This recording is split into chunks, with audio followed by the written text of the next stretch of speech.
Queen City, they used to call it. The gateway to Alaska, the city of flowers. That one never took off. The Emerald City, in the 80s, when they were trying to give it a spit shine. Layers upon layers of history, each trying to mask the ones below. But Queen City is not wrong when you dig under the polish. Blue bloods in castles, peasants in the gutter. Same old story with a pretty flag on top. This town's had a queen for a long, long time. When the weight of a crown gets too heavy, people start sharpening axes. But it takes one hell of a push to set them swinging.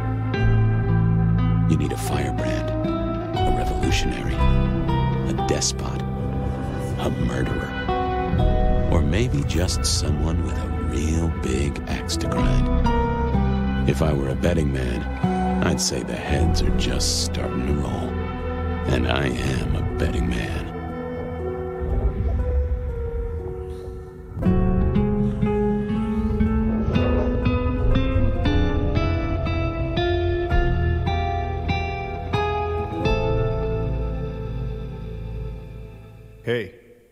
Hey, are you okay?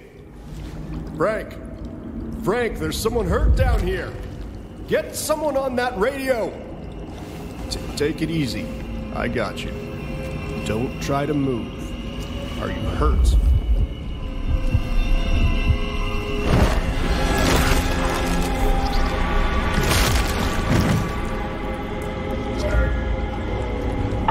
Hey, hello, Richie. What the hell happened? You okay? Richie! Shit. Hang on, I'm on my way. What? Where? I cannot be found like this. Who the fuck? You're going down, asshole! Do not.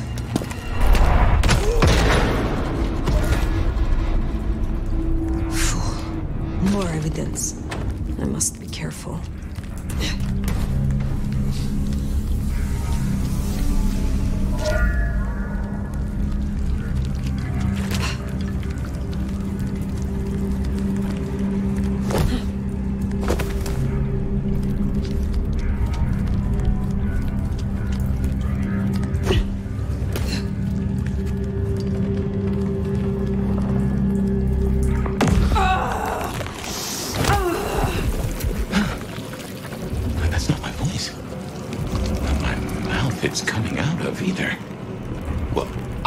The back of my hand like the back of my hand, and... well, that is not my hand. Who speaks? So you can hear me. Huh. Well, good evening. I say again, who are you? Hand on heart, if I had either of those, I'm still asslumber. Give me a moment. Very well. Gather yourself, then speak. That's generous of you. Well, I know if I woke up with a voice in my head, well, I would probably take it better than most. But I appreciate I'm unusual in a few respects, and I thank you for your patience. My name's Fabian. I am, well, I was a vampire, like yourself. A kindred, Malkavian by blood.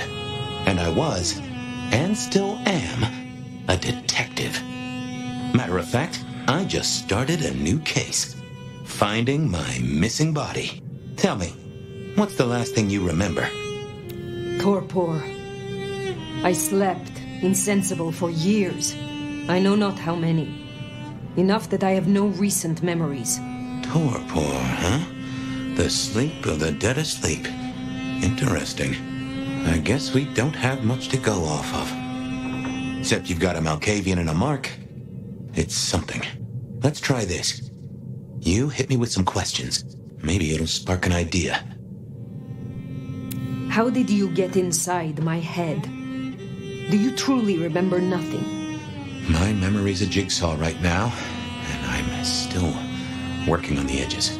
I know I was on some sort of investigation, but how it got me here, I don't know. Breaking and entering skulls was never my forte. Do you recognize this mark, child of Malkav? I don't think I do. But if poets and philosophers are to be believed, there's one thing I can tell you. When we want something to belong to us, we mark it. I'd say someone has claimed you. From where I sit, I can understand why. There's power in these old bones. Centuries of strength in these veins. Someone covets you. Question is, who? We will not find our answers here. Let us move on. If I may, I'd recommend we get somewhere safe. I know a place. If you can get us out to the night air, I'll direct you. Supposing we're still in Seattle. Seattle? This is America.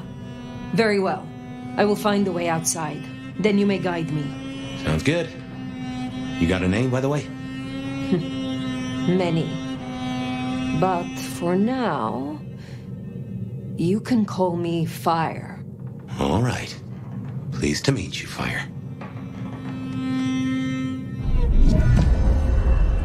Let's find our way out, shall we? Hey, Jamie, you got Save the worry about marks and other mischief. the security guy to meet us. Well, where is he then? Seeing through your eyes is... I got his number. Frank? This is quite something. Someone called the cops. Hurry up. It's No cold way as out balls there. here. I can handle these mortals. I got They'd be missed, and that'd mean a full-scale hunt. We must not break the Masquerade. Used for anything now? Not that I know. Oh, come on, asshole. Guess we'll have to go in. Elevator's as broke as a Monday night streetwalker. Good, man, not good.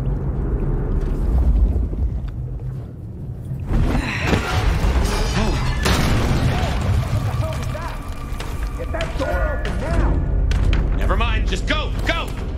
God damn it! One quiet ship. Is that too much to ask? My. That was what they called telekinesis, right?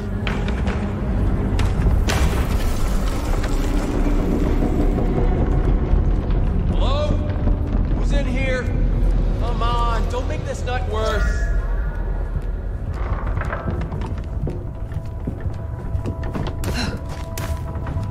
128 to dispatch. Go ahead, 128. Got No a getting noise past. disturbance and a Think suspected you can distract him 603 somehow? inside the You're a abandoned mite apartment block. conspicuous. Copy don't that. wanna You fight require here. backup. Good. Copy that. Hello? Someone there?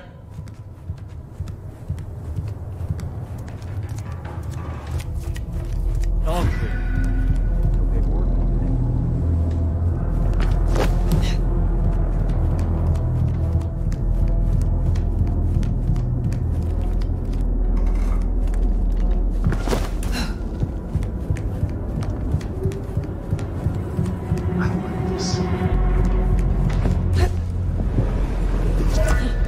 Jehoshaphat H. Christ, you are something else.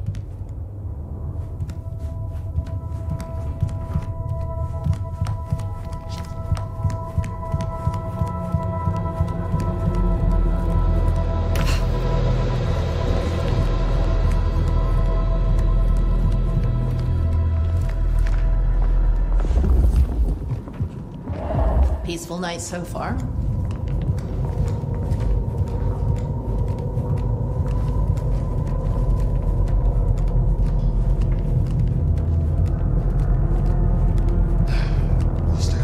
Christmas to look forward to.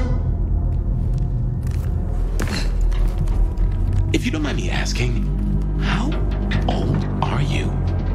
Older than your country by 150 years. Oh. Huh. Right. Now be quiet. Smile for the camera, sweetheart. This one goes out to all the fans of slaughtered pigs. It's a ghoul, in case you didn't notice. Gonna bring the PD down on our necks.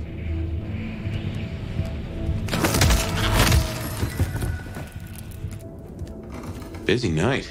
Cops, ghouls, detectives, mysterious flying strangers. All we need now is a full-on musical number.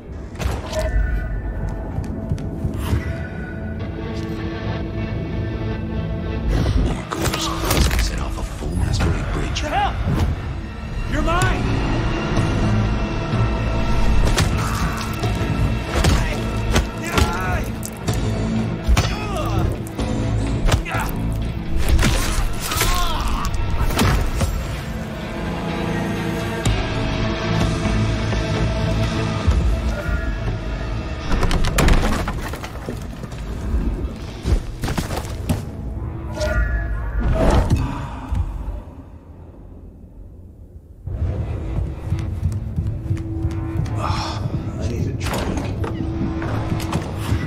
Much longer before someone else is in here.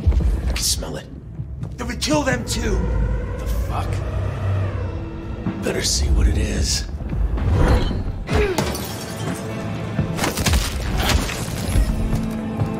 Find out what that was. Yeah. Jesus Christ! Oh, fuck it! You missed?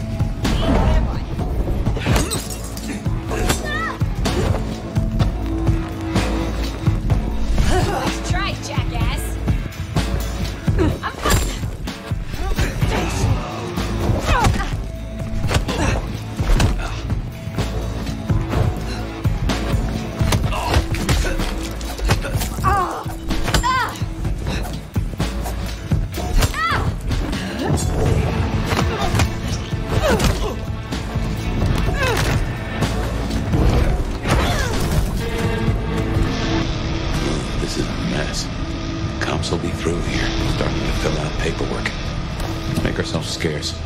I'll just put it down to Seattle being Seattle.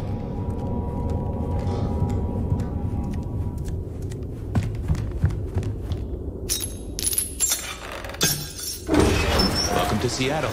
Come on, the haven's not far. What year is this? The year 2024. When did you... I have been asleep for 100 years.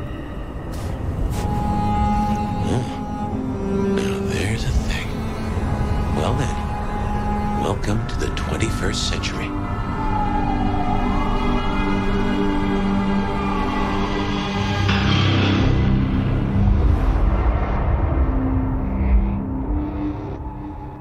Hey everyone, I'm Jackdaw, and in collaboration with Paradox Interactive, we're taking a closer look at the clans of Vampire the Masquerade Bloodlines 2. We're going to go over what each clan's about, how their abilities work, how NPCs react to them, and what to keep in mind when choosing yours. So let's begin. Now you actually won't pick a clan until the start of Quest 2, in Chains of Lead and Gold. This is where you can preview each clan's abilities, passives, perks, and their mastery rating before you decide to lock in. And if you ever want to revisit this moment, you can load the save called In Chains of Lead and Gold at any time. It drops you right back before this decision. Now each clan has a mastery rating, basically how tricky it is to master their playstyle. Easy clans like Ventru are built to feel powerful straight away. Harder ones like Banu Hakim or La Sombra take practice and timing to get right, but when you do, they are devastating. We'll go over how that difficulty translates in the clan breakdowns. It's worth mentioning that every nomad starts with the same base powers, including heightened senses, which essentially helps you spot hidden details and track enemies. Where clans begin to branch off is in discipline affinities. Affinities don't unlock new powers instantly, but they make out of clan abilities cheaper to learn with ability points. For instance, Banu Hakim naturally have an affinity for blood sorcery, so Tremere powers are easier for them to pick up. On the other hand, Toreador lean into agility and brawling, meaning some Bruja abilities come naturally to them. Abilities are generally designed like modular pieces. Mix, match, and experiment to find combos that fit your playstyle. It's all a part of the fun.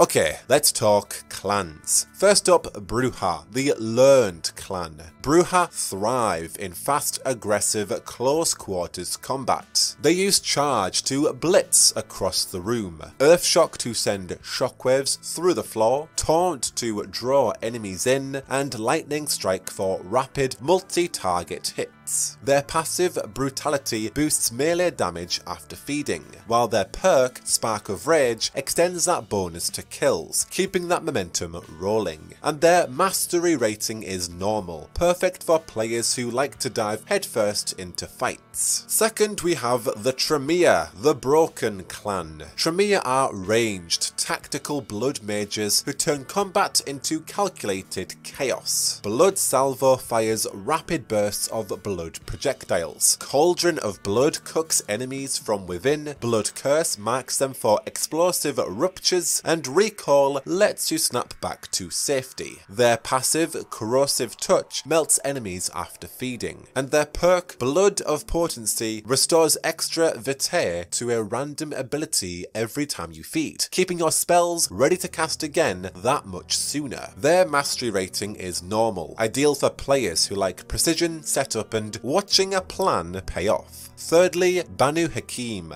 Clan of the Hunt. Banu Hakim are stealth assassins who live for silence and precision. Unseen Aura turns you invisible. Mute silences a target completely. Split Second slows time for perfect positioning, and Bladed Hand finishes the job in one clean motion. Their passive, Silence of Death, makes all actions inaudible after feeding, and their perk, Prowl, lets you sprint while crouched. Now their Mastery rating is hard, rewarding for players who want clean, surgical stealth kills and flawless execution. At number 4 we have Ventrue, Clan of Kings. Ventrue specialise in control, influence and sheer authority. They use mass manipulation to command crowds, possession to turn enemies against each other, terminal decree to issue kill orders, and cloud memory to erase witnesses. Their passive, Flesh of Marble, hardens the body after feeding, and their perk, Resilience, restores more health during it. Their Mastery rating is easy, best for players who enjoy control, strategy, and never losing their composure. At number 5 we have Toreador, the Clan of Divas. Toreador are agile fighters who thrive on charm, movement, and flair. Entrancing Kiss turns foes into allies. Blink lets you instantly reposition. Blurred Momentum heightens your reflexes, automatically deflecting melee strikes as you move, like a built-in counter stance that lets you slip through attacks instead of taking them. And Beckon lures enemies closer. Their passive, Cat's Grace, boosts movement speed after feeding, and their perk, Fleetness, lets you reuse relocate abilities more freely. They still cost blood, but your blood pips slowly refill over time, so even when you're not feeding, those abilities recharge naturally. And their Mastery rating is normal, suitable for players who like elegance, speed, and reactive combat. Lastly, we have La Sombra, the Night Clan. La Sombra command Shadow itself, stealth, power, and pure intimidation. Arms of Araman pins targets in place. Shadow Step lets you teleport through enemy silhouettes, always placing you on the far side of whoever you're facing, which makes it perfect for slipping behind a target and landing a clean stealth kill. Glimpse of Oblivion spreads fear, and Enter Oblivion drags foes into the void with you.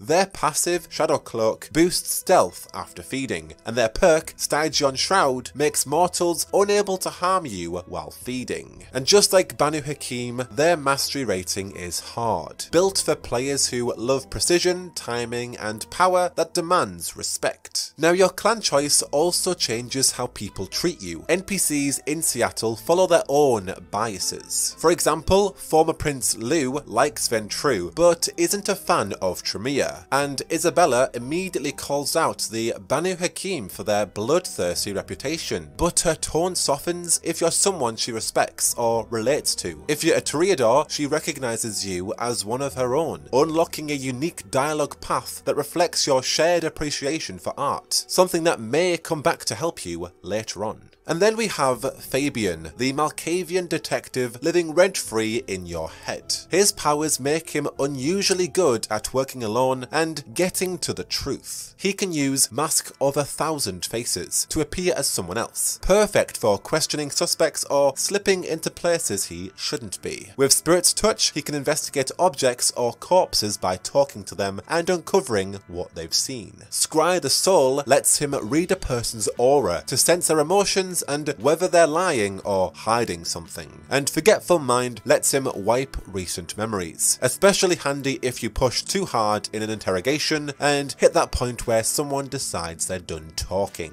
Before his embrace, Fabian was a conspiracy theorist convinced vampires were real, until his sire, Gideon, turned him to serve the Camarilla's Masquerade. Now he hides behind a noir detective persona to hold on to his humanity, a tether to the man he used to be before becoming a monster. Now, abilities are built to work together as clans. For example, use Tremire's blood curse on a target, then Ventru's possession to make them attack their allies. When they take damage, the curse detonates, taking everyone else with it. Clean, elegant, and deeply satisfying. Now, Seattle's mortals might not know your clan, but they'll definitely judge your style. Outfits are unlocked as you gain clan or cross-clan abilities, and while they aren't tied to a single clan, each reflect a certain attitude: intimidating, seductive, wealthy, or street-worn, and every reaction feeds into blood resonance, the emotions that flavour a person's blood. Dress cheap or grungy, and the sex workers will brush you off, while the homeless think you're after their spot. Wear leathers and you'll intimidate the rich, but to an angry biker, you look like one of their own. Go overtly sexy and you'll nudge people straight into a sanguine mood. The Toreador wardrobe exists for that. Bruja style leathers hit either choleric or melancholic territory fast, either provoking or scaring depending on who's looking. If you need sanguine blood, dress to charm, flirt with the high end, or turn on the allure in the streets. If you need choleric blood, play the class card, rich mocking the poor, poor mocking the rich. And if you need melancholic blood, go for intimidating, leathers in a luxury district, or finery in the wrong neighbourhood. If you happen to get a hold of the La Sombra's priest outfit, expect reactions all over the spectrum: reverence, resentment, or something a little more confessional. And that's every playable clan in Bloodlines 2, their abilities, difficulties, and the personalities behind them. Each one offers a different way to experience Seattle. To find out which clan might suit you, try the official Bloodlines 2 clan quiz on the website, links in the description. The first and most important tradition of vampire society is simple: do not reveal our existence to mortals. Hey everyone, I'm Jackdaw, and in collaboration with Paradox Interactive, we're diving into The Masquerade in Vampire the Masquerade Bloodlines 2. We're going to be looking at what counts as a breach, what happens if you slip, how the meter works, how to feed safely, and how clothing, dialogue, and blood resonance ties into all of it. So let's get you hunting without getting staked. Now, the Masquerade is the law that keeps vampires hidden, the line between survival and execution.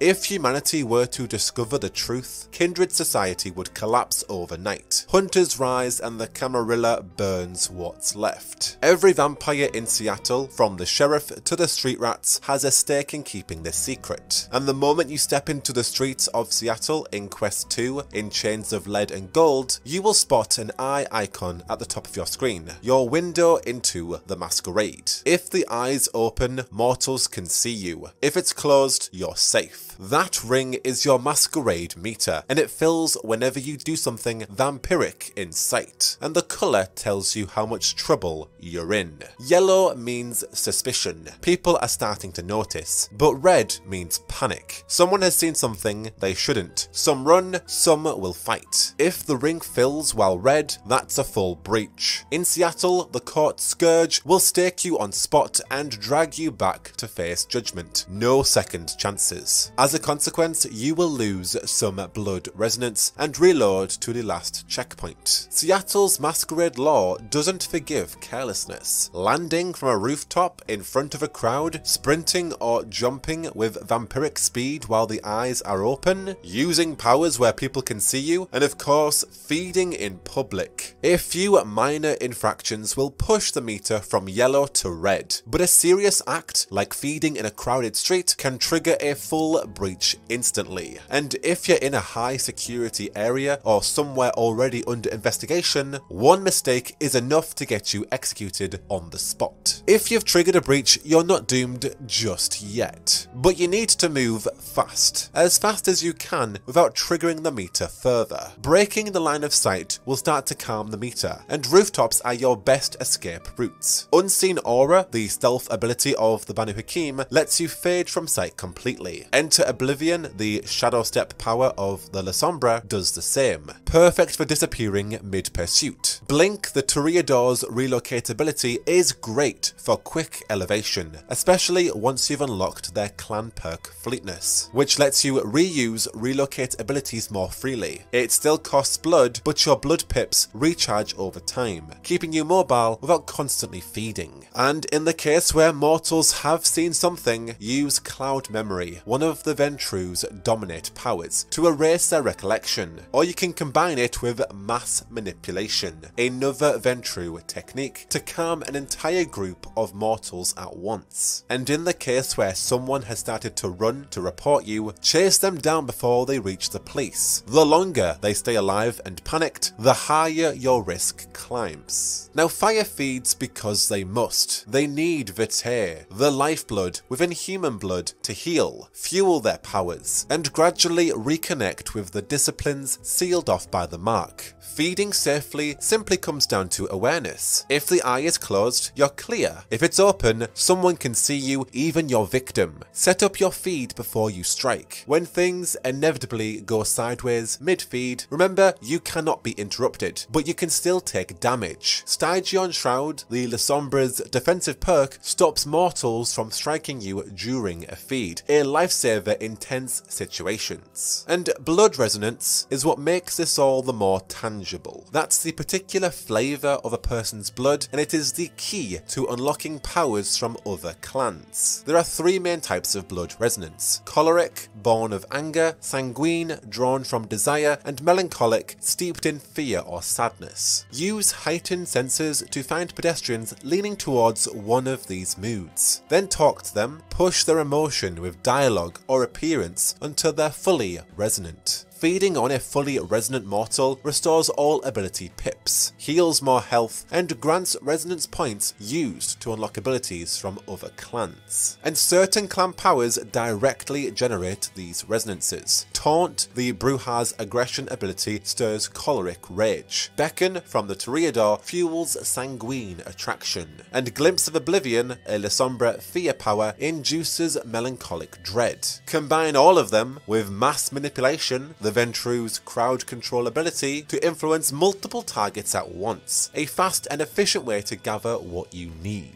Just a bit of food for thought. Different clan outfits also lean towards these three resonances, so mix and match your look to influence the kind of blood you'll draw. If you get sloppy, this city won't let it slide. Police will close in fast once the meter hits red. Break line of sight, go vertical, use stealth, whatever it takes to lose them. But there's also a trick to it. If someone attacks you while the police are watching, they'll turn on them instead, as long as you stay non-violent. A little manipulation goes a long way. Let the mortals do all the dirty work while you melt back into the shadows. The rooftops are your sanctuary, the crowd is your downfall. Seattle is alive, reactive, and always watching. That's the Masquerade in Bloodlines 2. What breaks it, how to recover, and how to turn the city's emotions into your next meal. In Vampire the Masquerade Bloodlines 2, as an elder vampire in Seattle, you will find yourself politicking in the courts, hunting for blood on the neon-lit streets, and hanging ominously from the snowy rooftops. But sometimes you will also get into combat.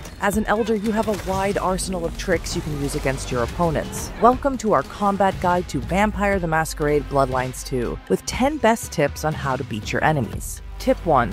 Learn how to avoid the attacks. The first step to successful combat is knowing how to make your enemies miss. Dashing is your best friend, allowing for quick, timed movements away from the attacks. If you need to escape the combat to a vantage point, use vampiric sprint to get away. Later on, your relocate discipline powers will also come to use. Master them to become unhittable. Remember that you can't avoid the attacks when you're feeding, so feed strategically. Tip 2. Learn the full array of your melee attacks. Your main attack is the light attack. It differs depending on your clan. For example, with Banu Hakim's attack being faster and Tremir's having more range. Strong attack is useful to break your enemy's guard. Dashing into your enemy's strike as it hits leaves them open for a counterattack. Dashing in various directions followed with a light attack causes a kick, which differs depending on the direction. Kicks push your enemies away. If you want to pull your enemies closer, that's where telekinesis comes in. You can't pull enemies who are actively resisting, but anyone else is a free piece to drag around or grab for a quick feed. Tip 3.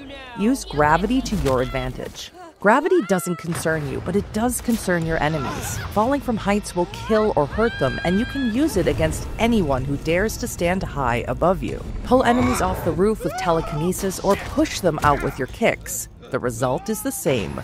Splat. Tip 4. Check for vantage points. Most enemies can be finished off with one stealth attack, and the easiest way to pull it off is from above. Fall on your opponents from vantage points, stacked objects, ceiling beams, and scaffolding. You can also use your disciplines from above, watching people below you squirm. Tip 5. Use enemies' weapons against them. Every weapon your enemies wield can be used against them. Melee weapons work best when thrown back at their heads, and all guns can be used with telekinesis until their magazines are empty. Pick them up from your enemies' corpses or force drop them with taunt. You can also throw back some projectiles at them. Tip 6. Check for items lying around. You can pick up a variety of items directly from the ground. Use heightened senses to see them highlighted around you. Small ones work best as distractors. Throw them where you want to make a sound and lead an enemy away from the group. Some items do good damage while thrown at enemies. Look for something sharp or heavy, and others may even explode. Fire extinguishers are an elder's best friend. Don't quote me on that. Tip 7. Use your elixirs. You can find thin blood elixirs in many places throughout the game. Some work as equivalents of health or blood potions, but you can also find potence and fortitude elixirs that boost your physical strength and defense, respectively. Use them during boss fights and in harder encounters. And if you can't get close to a potion, you can pick it up using your telekinesis. Tip 8. Learn the full array of your discipline powers. Discipline powers will make your unlife much easier, and they become even more useful when you discover different ways in which you can use them. For example, Tremere Recall lets you teleport back to your sigil, but did you know it also kills or damages enemies who stand on it? Banu Hakim's Bladed Hand can cut heads off many opponents at once if you line them up together. You'll discover more of these extra features as you use your disciplines more, so always come to combat stacked with blood. Tip 9. Unlock more powers from clan trainers. You're not bound to your clan powers for the rest of the game. You can unlock all active abilities in the game from clan trainers. You can find them in various locations around the city, but they will only work with you once you get official approval from the prince. Then, they will ask for a price of resonant blood for their lessons, so make sure to hunt for the best blood as you traverse through Seattle. Tip 10. Discover powerful discipline combos. Some discipline powers work great together. Mass manipulation can be paired with terminal decree to kill as many opponents at once, or with taunt to disarm them, allowing you to pick as many guns as you please. Cauldron of Blood can be paired with Blood Curse to attract many enemies in one spot before exploding one of them in the middle. You can also change your abilities at any time, even mid-combat, to unlock other powerful combos and test things together. Have fun with it. Here's an extra tip. You can grow your health bar by collecting the marks painted with your blood hidden around the city. Use heightened senses and pay attention to the reactive crosshair to find them. Gain more experience by laying down the law as a sheriff to stray kindred haunting the rooftops of Seattle. Remember, you can use gravity to your advantage. Heal with feeding, which is best done when you separate one enemy away from the others. Remember to drink from regular citizens in between. If you want to focus on the story alone, consider casual mode, which will make every combat a breeze. Don't forget these tips, and we will see you in Seattle, kindred.